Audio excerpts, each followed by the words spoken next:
So Indy 5 has been delayed, and I know that news came out about 3 weeks ago now, but because Indiana Jones was such a big part of my growing up and still is a part of my present day life, it did make me reflect a little bit.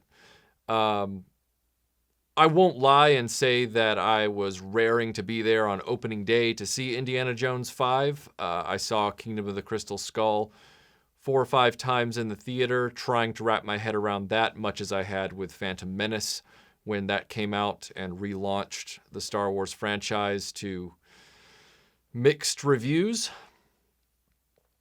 Indiana Jones, and I think we've talked about this a little bit in the past on this channel, Indiana Jones is the neglected child of the Lucasfilm pantheon. Now, some people might argue that no, that's Willow, or it's something else that Lucasfilm has attempted to do. But there is a marked difference between a property like Willow and a property like Indiana Jones. Willow failed. It wasn't a success. And that means that whatever happens to it is going to be a bonus, a gimme. It's fortunate that Willow is getting a series on Disney+. I loved the movie myself as a kid, and I still love it today, but I was not in the majority opinion. Indiana Jones, on the other hand, was a cultural phenomenon of the 1980s. It was one of the fixtures of the 80s, and yet only in cinemas. As I've talked about previously on this channel, the Indiana Jones merchandising attempts never really reached escape velocity every time they were attempted in the 80s. And as you'll see in an upcoming video I'm working on about the Crystal Skull merchandising, they didn't reach escape velocity again. Part of that lack of success, I feel, was due to an immediate lack of momentum and urgency on the part of the creators at that time in 1981.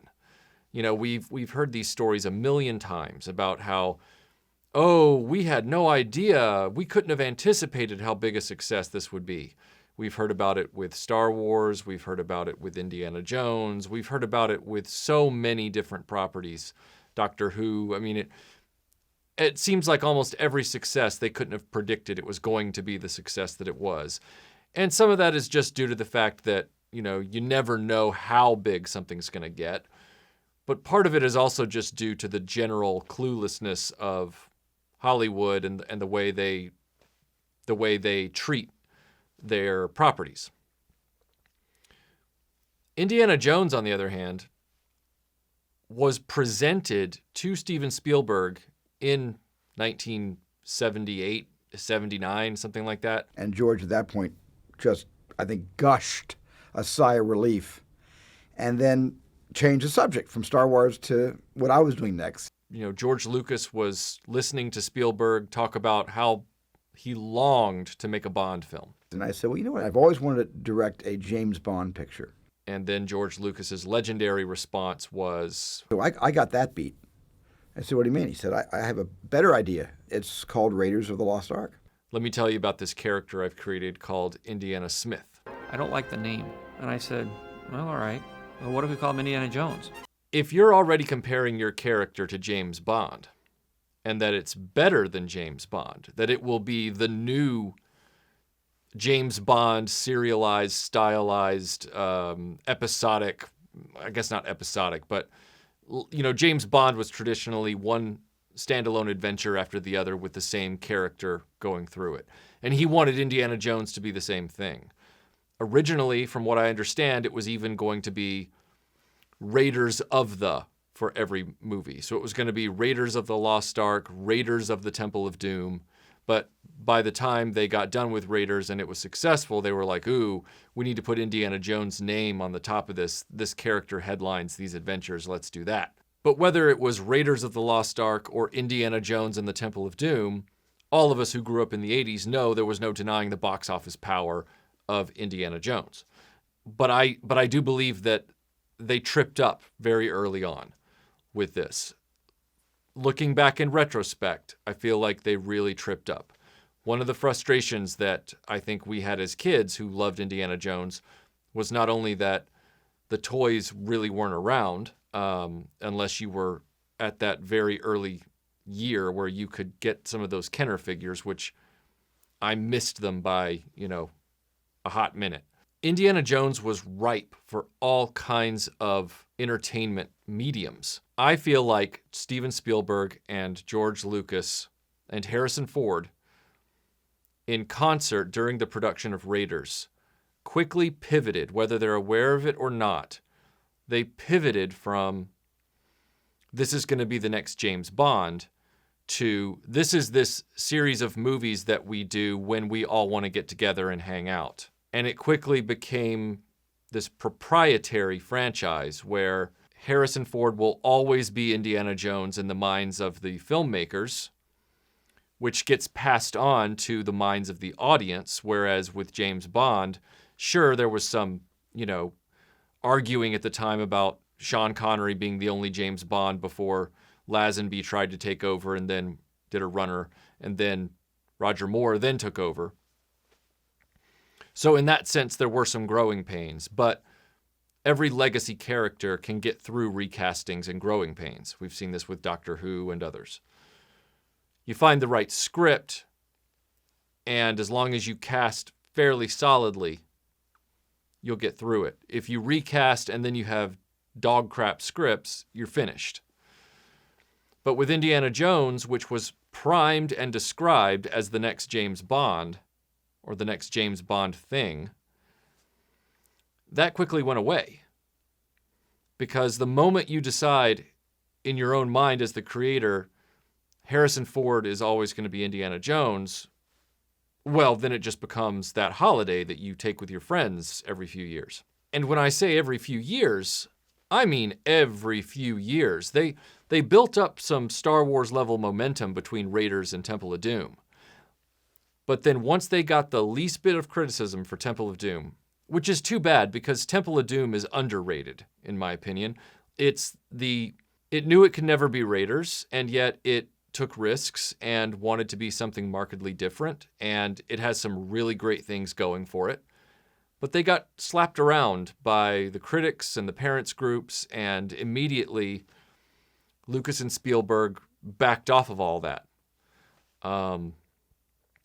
Which is a real shame because I think that's really the line where you can start to see Lucas and Spielberg fundamentally change the way they approached every film they made from there on out. Barring a few things, like Schindler's List and stuff like that, which had their own set of requirements. But even that has gotten criticism for having some Spielberg syrup at the very end, which I won't go into here. My point in saying that is that they took a risk on Temple of Doom, and when they got smacked around for taking the risk, even though that risk was very appropriate for continuing the Indiana Jones franchise in a credible and interesting way, not a perfect film. Every film has its mistakes, and certainly that one does, but I don't think they're fatal mistakes, and the things they got right in that movie could have kept the Indiana Jones films going at a really good clip.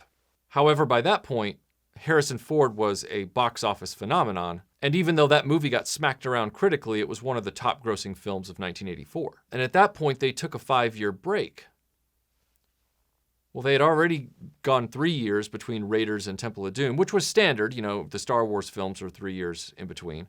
The Bond films were only 2 years in between at that point with Roger Moore. So Indiana Jones was already kind of not competing with Bond on that level. If you watch the behind-the-scenes stuff with Spielberg, and this is what I get back to with this whole Indy 5 being delayed. We're now in 2021, and I hear that Indiana Jones 5 is delayed, and it's like, well, yeah, of course. That's literally my reaction at this point, because we waited 19 years from Last Crusade to Kingdom of the Crystal Skull, and that wasn't even a guarantee. People like me were going, why are they even doing one, like a fourth one? Why? Why? I feel like sometimes only the entertainment media kept asking Harrison Ford about that. Fans like myself had had just been like, they rode off into the sunset in Last Crusade. It's over. Hooray. Let's enjoy these video games. Let's enjoy these comic books and licensed novels. It's over with, sadly. I was in the extreme minority. I was one of the people saying they should recast the part like they do for James Bond. And every Indiana Jones forum I was on, they would like grab their torches and pitchforks and run me off. But in all honesty, when you listen to Spielberg from back in the day talking about working on these films, you start to really get the impression that these were never a big deal to him. I know that sounds blasphemous to say that, but it's hard to deny that when you actually hear the stuff that he said right ahead of Crystal Skull, where he's talking about... Because I thought that brought the curtain down on the trilogy, and then we were all going to move on and mature into other aspects of filmmaking, and I never thought I would ever see Indiana Jones again. You know... I was the holdout. I was the one that said, I'm done with this series. It was great. Let's walk away. It was George that guilted me into doing another one. And I resisted, but I also never thought I'd be making Indiana Jones 4. So I guess I kind of humored George. I mean, Raiders of the Lost Ark literally saved this guy's career after 1941. I mean, he was in the cinematic doghouse at that point. And yet, on the set of Raiders of the Lost Ark, he's downplaying the movie. On the set. Let me show you the clip. I told George when I first accepted the project, I said, I'll do the movie, but I'm going to shoot it real fast. It's just that there's a time and a place for long schedules like, Close Encounters and Jaws, and a real short schedule like this. I get that at the time, he was coming off of a film that was a flop, that went over budget and over schedule. And so to deliver for George, he was trying to deliver under budget and under schedule, or ahead of schedule. And he was doing it for a friend who had just come off Empire Strikes Back, which was over budget and over schedule. However, that movie made all of its money back and more, and nobody needs to shed a tear for George Lucas on that front. But all that being said, Steven Spielberg is not talking about Raiders of the Lost Ark while filming it with the severity that I feel that he should have. Did he make a great movie? Yes. By the grace of God, the movie was excellent, and it's the best Indiana Jones film there is. And that's by a nautical mile.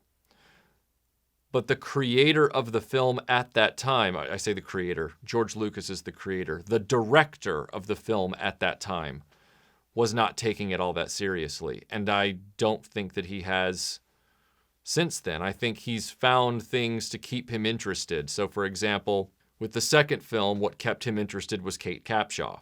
For the third film, what kept him interested was getting to work with Sean Connery. For the fourth film, what kept him interested was getting to elevate one of his discoveries, Shia LaBeouf, into a film and then direct him in that film. Somebody that he was championing there in Hollywood.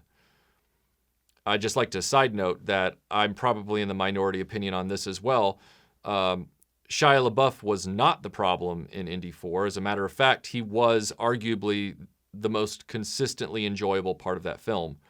And while the script was a disaster, he made the most of every scene he was in, including some scenes that were really, really terrible. In fact, I think the only scene in that movie that he couldn't sell, just because what actor on earth could sell it, was the monkey swinging scene. Other than that, I think Shia LaBeouf did a stellar job in Indy 4 with what he was given. I feel very badly to read interviews where he feels like he dropped the ball and blames himself for that film's critical failure. You can't blame yourself for a script like that after you've already signed the contract to perform. And he was not alone in having to be in scenes that didn't work. If Shia LaBeouf thinks he wasn't getting scenes sold or wasn't towing his weight, I can show you 5, 6, 7, 10 scenes in which Harrison Ford isn't towing his weight in that movie from the same perspective. Do I blame Harrison Ford for the movie's failure? No. I'm simply saying if we're going to go by that measure, if we're going to take on Shia LaBeouf's criticism of himself, then we can apply that measure to Harrison Ford for that argument. And I could show Mr. LaBeouf that it's like, hey, If you think you weren't bringing your A game, you really need to lighten up on yourself because, man, look at this. But that's neither here nor there.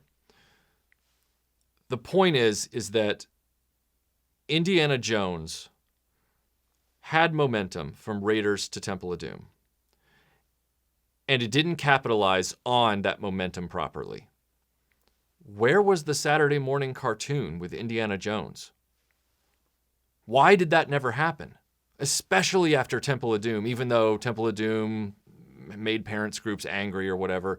A cartoon is a cartoon. If you can make a cartoon out of RoboCop or Rambo, Indiana Jones is a layup. And it's perfectly formatted for a cartoon, a Saturday morning or even a weekday afternoon cartoon. You could have done it. Now, I get that, George Lucas was an independent creator, even though he distributed through major studios. But what studio wasn't going to jump at the chance to get an Indiana Jones cartoon at that stage in the game, between 81 and 85? And yet, nope.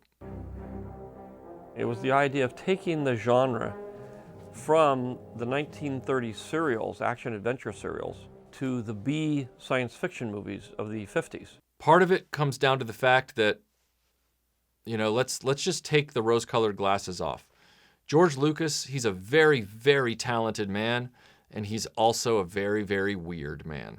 And I say that as somebody who has been accused of being weird myself. But George Lucas is a really odd duck. When asked to deliver Star Wars cartoons for Saturday morning, he gives us droids and Ewoks. And you can look back through revisionist, lenses and say that droids and Ewoks are so great, but we all know they weren't. We all know as kids they were really disappointing and not what we were looking for in a Star Wars cartoon. And I know there were animation parent group standards back then, so they couldn't translate Star Wars literally onto an animated, broadcast show. And, we can split hairs all different ways, but if you can get G.I. Joe on screen and have it look like that every weekday afternoon, Star Wars cartoons could have been a lot better and a lot more exciting. But somehow George Lucas managed to conceive ideas for these cartoons that didn't succeed as Star Wars, and he didn't even get those cartoons started until after his trilogy was already over. Part of that has to do with his controlling nature, where he wants to be involved in every aspect of everything about his franchises. So if he was in the middle of developing the original trilogy, I'm sure he felt like he couldn't hand off the cartoons to somebody else. Part of that's very wise. Part of that's not so wise. In the case of Indiana Jones, it was a co-creation with Steven Spielberg. I think there was room there to create a cartoon and then just sort of, manage it by proxy, manage it remotely, approve some things, watch some things, but have somebody else really do the day in, day out work on it. I think it would have been immensely successful, and it would have kept Indiana Jones relevant in the 80s on a level that it never enjoyed. Yes, it was popular in the 80s, but then that 5-year gap between Temple of Doom and Last Crusade and all the rumors swirling that they're making this was being said at the time. We're making Last Crusade to apologize for Temple of Doom. I'll never forget hearing that as a kid. I'll never forget that. All of those things color what the franchise becomes versus what it was originally conceived to be. So when we go into the 90s, hoping that there will be an Indiana Jones 4 soon after Indiana Jones 3 because of its immense success and massive critical, positivity, rave reviews, and all that stuff. It once again didn't happen.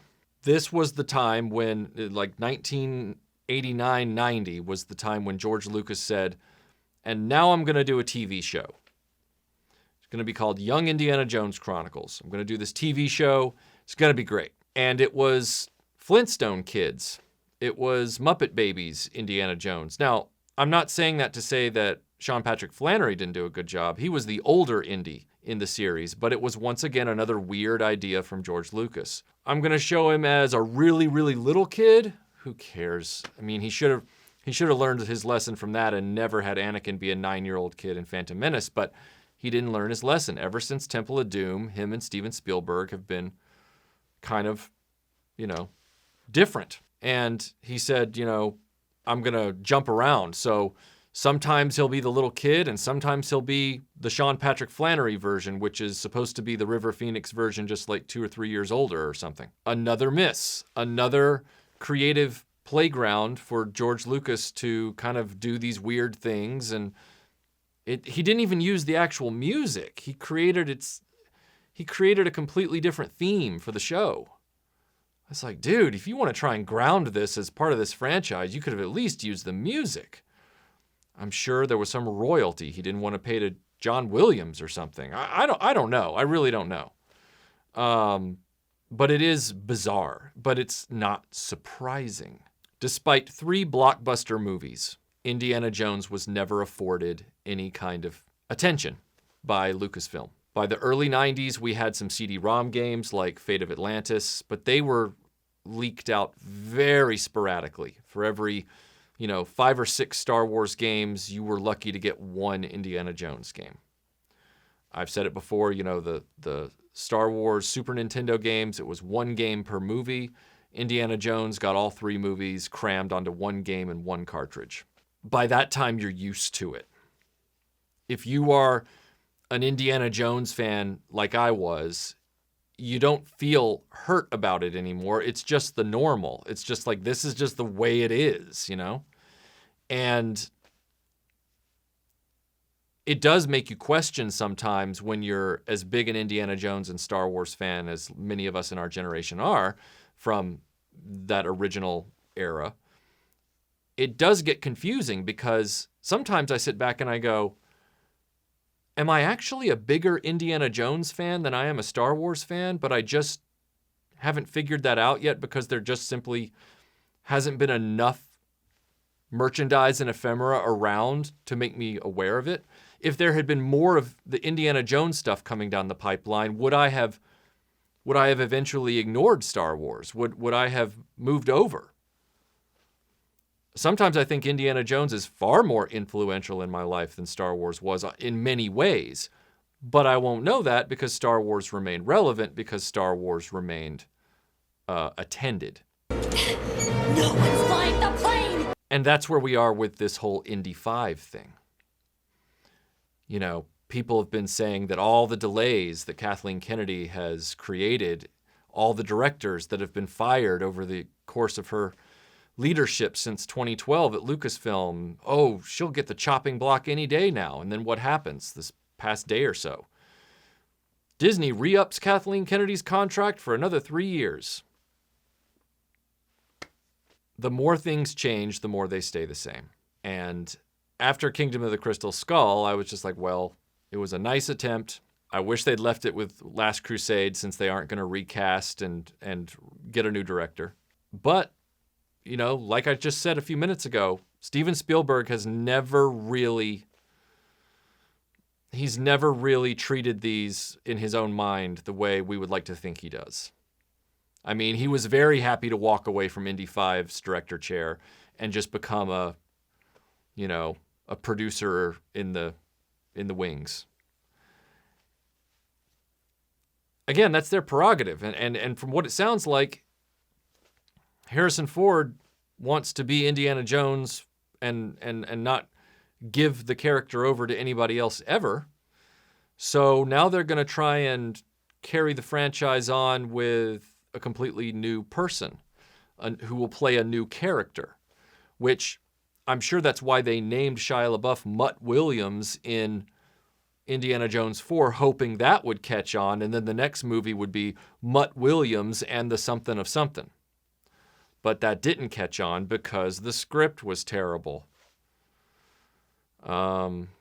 The audiences, of course, decided to blame the new guy for it, which was Shia LaBeouf. I still maintain he was not to blame for that film. But I do find it difficult to really get all that upset about the delay of Indy 5. Not because I never want it to come out and not because I'm not morbidly curious, but simply because this has very little to do with Kathleen Kennedy.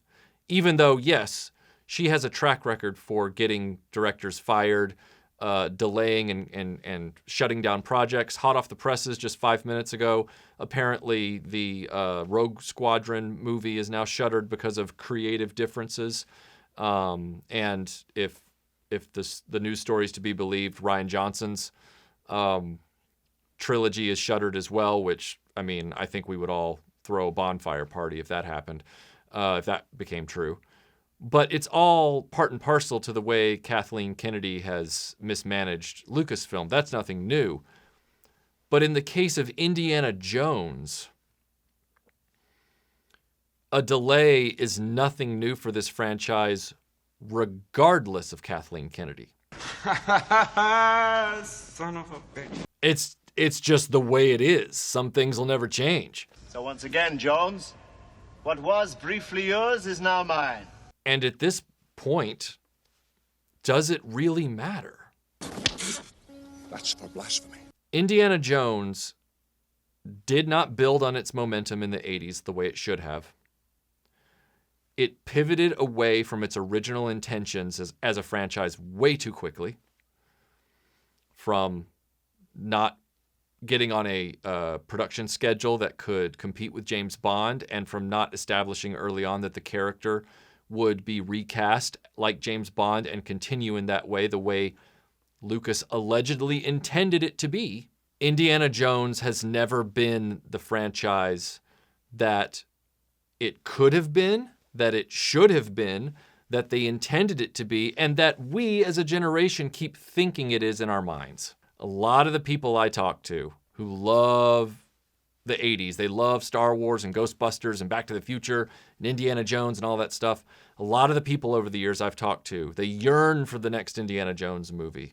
They've never read any one of the Dark Horse comics. They've never played any of the video games. They just wait for that next movie. And yet, the pattern of this franchise is they don't come out. Indiana Jones is neglected, and this is the way it is, and these movies don't come out with any regularity, if at all. It never ascended to the alternative to Bond that it had the potential to be. It choked early on. It choked after Temple of Doom. It went like this, and it never realized its potential. And I've made peace with that. So when I hear Indy 5 delayed, my first thought isn't Kathleen Kennedy. My first thought is, well, yeah, of course. If delays have a name, it must be Indiana Jones.